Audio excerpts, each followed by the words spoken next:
Greetings, welcome back to Black Bear News, where we are discussing climate change, abrupt climate change, and things adjacent. And today I'm going to read you an article that is fairly long, and I don't know if I'm going to read really fast. That's what I'm going to do. Excuse me. This is from Counterpunch, June 13th, 2019, by David Bromwich. Fire and flood, politics as usual amid planetary destruction. More and more we look into our screens and gizmos, and this helps us, almost as if they were made for that purpose, not to think about the weather outside. Kept busy curating our own lives. That's hilarious. We are regularly spared evidence of the coming catastrophe. Yeah. Long ago, I curate my sleep. Long ago, in a memorable poem, Robert Frost guessed that there was a human need to bring the moods of the world into conformity with our own. Trees at my window tree. My sash is lowered when the night comes on, but let there never be curtain drawn between you and me. He says he has seen the head of the tree taken and tossed in rough weather, as his own head was taken and swept by a dream. This resemblance between the world and himself somehow added to his interest in life. That day she put our heads together, fate had her imagination about her. Your head so much concerned with outer, mine with inner weather. The sense of the human place in the fabric of nature, that there may be deep connection between inner and outer weather, is starting to seem a thing of the past. Can we still have inner weather when our outer weather changes so regularly and drastically? When 500 tornadoes rip through the country from Kansas to Pennsylvania in a matter of weeks, or when 875,000 California acres burn down in the course of a summer, rather than hear the message, we look into our smartphones or at our computer screens, whose backgrounds may include breathtakingly lovely pictures of the planet, photos that show how beautiful a place it has been. As if we could have this earth forever in reach, as if we could preserve it with a password or, by logging off, exchange it for another as lovely. When Benjamin Franklin is rumored to have said about the American Republic is now true of the planet as well. We have a world, if we can keep it. But so much of our interest is directed elsewhere, to the work of renaming, for example. There are scholars who think that by christening our age the Anthropocene, they are putting the fires and floods under a microscope. But does this human-centered word do much more than carve a new channel for pride? Just look around it. Just look around. It's all us. The world, it seems, has become but one more link in the cyber-human chain by which we exit our natural bodies and turn into something rich and strange. Greenhouse effect, global warming, climate change, climate disruption. Think of the succession of words we've used to describe the gradual onset of catastrophe, and you see at once how inadequate words can be. In our time, corporate lingo has even rendered disruptive an admiring adjective for tech innovations on par with transformative. Think back to the way creative destruction was used in an age of trickle-down economics. The message was that the economic damage to so many people signaled a corporate creativity that would make the crooked places straight. Never mind the destruction part. The victims would find their recompense at a higher level. The destruction always seems to be happening elsewhere. Of course, we know better. The issue that should dwarf everything in sight today is planetary climate destruction. It's happening in plain sight and all around us, and most of us clearly can't bear to think about it. Why not? Because we are creatures of habit and immediacy, because the imagination can't fix for long on a distant and unbearable future. Habit disposes us to normalize the abnormal. It's a human propensity, as natural as a protective mechanism that helps us not get stopped in our tracks by the painful things we did or suffered. Lurking under the exhaustion, the unraveling, even the obliteration of nature is our awareness of another danger we have long grown used to denying. But there is a second way that organized society could be brought to an end: nuclear weapons, which require a kind of international control we haven't begun to imagine. To take much headway there, the world's sole remaining superpower would have to change its focus and drop all those other wars we're in. Few people can remember how we got into them, or even fewer. National Security Advisor John Bolton, Secretary of State Mike Pompeo, various Washington warriors and think tank adepts want them to continue, but these wars too have become a habit, a kind of addiction. Eventually we'll keep on fighting them unless something very big stops us. War parties and other distractions. In another remarkable poem, Robert Frost wondered whether the world would end in fire or ice. Destruction by fire, the poem suggests, may be the offspring of desire, the desire above all for power of the sort that keeps nations on an uneasy brink of war. However, as the poem goes on to say, cold, indifference, or hate could also bring an end to life on this planet. But if it had to perish twice, I think I know enough of hate to say that for destruction, ice is also great and would suffice. There could hardly be a surer allegory of our moment. The fire of the poem can stand in for our multiple wars and the shadow of nuclear cataclysm and ice. Arctic sea ice is melting more rapidly than expected, as are the Antarctic ice sheets and glaciers everywhere. As they do, the sea level rises. Think of the ice as a premonition of the flood, and yet naturally enough, these matters are off limits in polite conversation. We are kept on a steady course of avoidance by a wish for things to be normal. Perverse as it sounds, nothing is more normal than the next round of daily news about a bad man who is also big and crazy and confess it, bizarrely fun to watch. The race to fetch and carry news about you-know-who helps us cling to a present that resembles the cartoons of comic books of the past. Every day, politics is filled with distractions. On March 26th, for example, The Hill reported that Mitch McConnell had affirmed climate change is a human-caused phenomenon. Did he really believe that? I do, he insisted, but the problem ought to be attacked in a reasonable state of mind. The way to do this consistent with American values and American capitalism is through technology and innovation. Oh boy. So the Republican Senate Majority Leader offered a Republican solution to global warming. Let the vested interests, big banks, big energy, Silicon Valley, join forces and solve it together. These things always get done eventually, don't they? As if on cue, from the minority leader of the Senate, there emerged a classic Democratic solution. Chuck Schumer said that the Senate ought to form a committee and investigate. Another day, another distraction. The chairman of the Joint Chiefs of Staff, General Joseph Dunford, reported last month that Iran was engaged in an unprecedented campaign against the United States. A campaign revealed by his scrutiny of multiple threat streams that we're all perhaps coming together in time. Look out.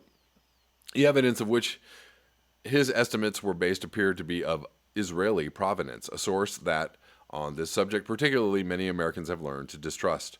About the same time, former Boeing executive Patrick Shanahan, who for the last half year has served as acting Secretary of Defense, suggested that the president doesn't want a war with Iran. Yet statements by Secretary of State Pompeo and National Security Advisor Bolton can hardly be said to bear out that claim. In a 2017 speech to MEK, the Iranian insurgent terrorist group, John Bolton confidently predicted that regime change in Iran was imminent. Last month, he promised a similar insurrection in Cuba. Bolton's past behavior shows a consistent preference for war over other possible methods of undermining and destroying a foreign government.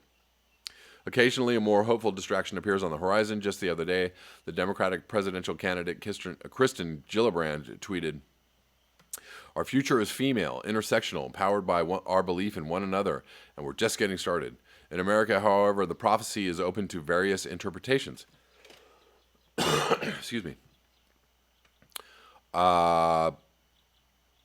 When it comes to the future and female leaders, consider the curriculum vitae of Condoleezza Rice, who served as National Security Advisor and later Secretary of State for President George W. Bush, and has since emerged as the leading name in the strategic consultancy firm Rice Hadley Gates.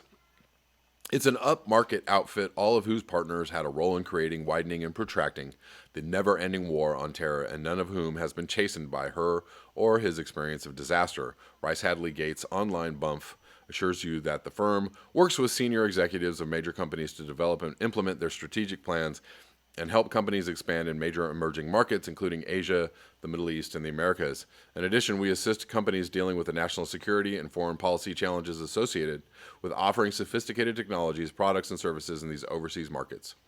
So the apostles of destruction by fire, female or otherwise, continue to reap their rewards and status, as well as hard cash. Yeah. Not all women are just full of love and mothering instinct for the world. Some want to kill many, many people. And they have plenty of company. In the age of Trump, the war party of 2003, 2006 has been resurrected behind the scenes. It can claim both a neoconservative and a neoliberal wing, though in different tones of voice, both promote a return to American world leadership by force of, the polite word is democracy, but the reality is, of course, never ever advancing strategic and tactical weapons systems in a Washington where the Pentagon budget grows more swollen every year. The neoconservative wing of the party, the Alliance for Securing Democracy, has on its board former Secretary of Homeland Security Michael Chertoff. Good guy, not really. Former Republican Congressman and Chairman of the Select Committee on Intelligence Mike Rogers, and the neoconservative editor and columnist Bill Kristol. The neoliberal think tank National Security Action includes Barack Obama's speechwriter Ben Rhodes, along with Obama's National Security Advisor Tom Donilon and Susan Rice, and the intervention strategist Anne Marie Slaughter. How's that for her last name? Jake Sullivan, who was in line to be Hillary Clinton's National Security Advisor, sits on the advisory council of the first group and serves as co-chair of the second. All these people are pushing for a full-scale global renewal of liberal hegemony, supervised by the United States. These neoconservatives may look for regimes to topple. The neoliberals may prefer trade deals, but count on one thing. Former officials and retired generals have already created a fresh environment in which they can safely mingle, brainstorm, and divvy up the world. These people are the spiritual descendants of Alden Pyle, the innocent protagonist and title character of Graham Greene's 1955 Vietnam War novel, The Quiet American. I hope to God you know what you were doing there, the English narrator Thomas Fowler says to Pyle. Oh, I know your motives are good. They always are. I wish sometimes you had a few bad motives. You might understand a little more about human beings. And that applies to your country, too. Pyle. After a plastic explosive goes off in a public place and kills the wrong people, Pyle says of the dead civilians, they were only war casualties. It was a pity, but you can't always hit your target. Anyway, they died in the right cause. A little later he adds, in a way, you could say they died for democracy. Fowler replies, I wouldn't know how to translate that into Vietnamese.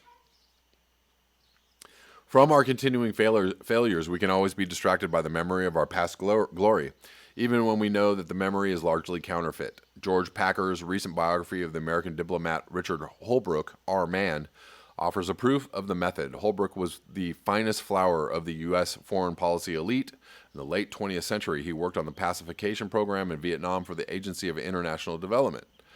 Served as Assistant Secretary of State under Jimmy Carter, where, among his other duties, he facilitated the Indonesian occupation of East Timor. Broadening his credentials for a decade on Wall Street, returned to public service as the Clinton administration's Balkan envoy and UN ambassador, and became, at last, a venerated but powerful authority on global reach, quote-unquote, as President Obama's special representative for Afghanistan and Pakistan. Vietnam, Iraq, Afghanistan. Holbrooke supported all three of those disastrous wars in public, while reserving any guilty doubts for his private conservations and his diary. In non-diplomatic language, he was a careerist and a serial dissimulator. But Our Man contrives to elevate and almost pardon him because he did it in an idealistic cause while seeking to preserve the facade of benevolent motives on which the reputation of his country depended. And he had, to his credit, one celebrated achievement, the Dayton Accords of 1995, which temporarily settled the conflict between Serbia and Croatia. This led to the 11-week-long bombing of Yugoslavia in 1999, which was said to have reasserted the international norms that NATO and the West stood for. The success of that mission would later be held up as a model for the anticipated success of bombing, and invasion, and occupation of Iraq. I don't think I'm going to be able to read this whole article, guys, because it is really, really long. We'll go a few more minutes. Holbrooke politicked hard to get a Nobel Prize that never came his way for the Dayton Accords. As it turned out, the most lasting consequence of his actions in 1995 and his advice in 1999 have been the dismantling of Yugoslavia and the creation of Kosovo as a drug warlord state. His biographer tells us that he was a charmer to some, an obnoxious self-promoter in the eyes of others. Even so, Our Man is praised in this account with a touch of elegiac pathos as one of the almost great American figures we ought to remember with respect and affection, the hero of a lost world of big ambitions and good intentions. As Packer sees it, and many foreign service and combat journalists would agree, America's faults have only been Holbrooke's faults, writ large. After all, he writes, we Americans have never been good at managing the internal business of other countries. We're lousy imperialists. We're too chaotic and distracted, too democratic. We don't have the knowledge, the staying power, the public support, the class of elites with the desire and ability to run an empire, and we rarely have the moral standing we imagine. The last sentence is careful to guard the author against any imputation of nostalgia for American hegemony, but in a sense, the caution is unnecessary. In this account, the evil that we wrought came from incompetence, not malignity. Still, look at the words again. We rarely have the moral standing we imagine. It is the mildest of rebukes. Go back to the class, it says, get things right next time. To see what is missing from such a judgment, compare the uninflected plainness of a sentence in John Mearsheimer's book, The Great Delusion, on the consequences of U.S. actions in Afghanistan, Iraq, Egypt, Libya, and Syria. Not only has the United States failed to protect human rights and promote liberal democracy in those countries, Mearsheimer writes, it has played a major role in spreading death and disorder across the greater Middle East. Count Vietnam and Iraq alone, and the death toll inflicted by U.S. militarism is upward of 2 million abroad in those years since the Second World War. No other country comes close, and none of those engagements in Southeast Asia and later across Middle East and Northern Africa can be claimed as war in self-defense. All were wars of choice. How much should it matter that we only wanted to help? There is a thought that never enters the mind of well-meaning liberals like Holbrook and his biographer. The reason we can't teach others how to live is not that there is a good way of being an imperialist and Americans haven't learned it. No, we can't teach them because we don't understand ourselves well enough to know what we would teach. Yet Packer is drawn to admire Holbrook by the nagging thought that he believed that power brought responsibilities, and if we failed to face them, the world's suffering would worsen, and eventually other people's problems would be ours. If we didn't act, no one else would. He was that rare American in the treetops who actually gave a shit about the dark places of the earth. Okay. Notice the familiar and hackneyed warning that if we didn't venture out into those distant battlefields of the planet, other people's problems would be ours. In short, we must go to meet the enemy or he will come here. This has been the essential justification for every American war from Vietnam to the War on Terror and the invasion of Iraq. That we could cause far worse problems by going to meet the enemy is the possibility invariably omitted under a haze of self-love and handsome regrets. Handsome regrets, that's great. When in his essay Perpetual Peace, Immanuel Kant spoke for an enlightened understanding of justice and called the apologists for war and empire sorry comforters. He meant that they took the patterns of individual pride and fear as a collective rule for nations, and by doing so propagated a false idea of what action and suffering on a global scale could mean. Inseparably mixed with the cult of national self-love is the yearning to join the big boys who have made history, but where the fate of the world is at stake, the idea of making history through a struggle of great powers has been exposed as a cheat and a swindle. Greatness in modern politics, in fact, has usually meant decisions that bring death to a great many unsuspecting people, most of whom have no connection to any problems the decisions were meant to solve. And yet this idea of greatness or indispensability or exceptionalism has so rooted itself in American electoral politics that a refusal to speak the comforting words may cause astonishment. Senator Bernie Sanders was recently asked, do you feel you would be capable of using nuclear weapons in defense of the country? He answered with bitter sarcasm, oh yeah, any time. And to make the meaning of greatness clear, he added, am I capable of blowing up the world? The interviewer responded that he believed whether or not a politician would order a nuclear strike was a great moral question. To this, Sanders responded, it's a great immoral question. There are questions that should never be answered because they degrade anyone involved in answering or even listening to them. The overriding legitimate question for governments today is this: will the world end in fire or in flood, in nuclear catastrophe or climate catastrophe?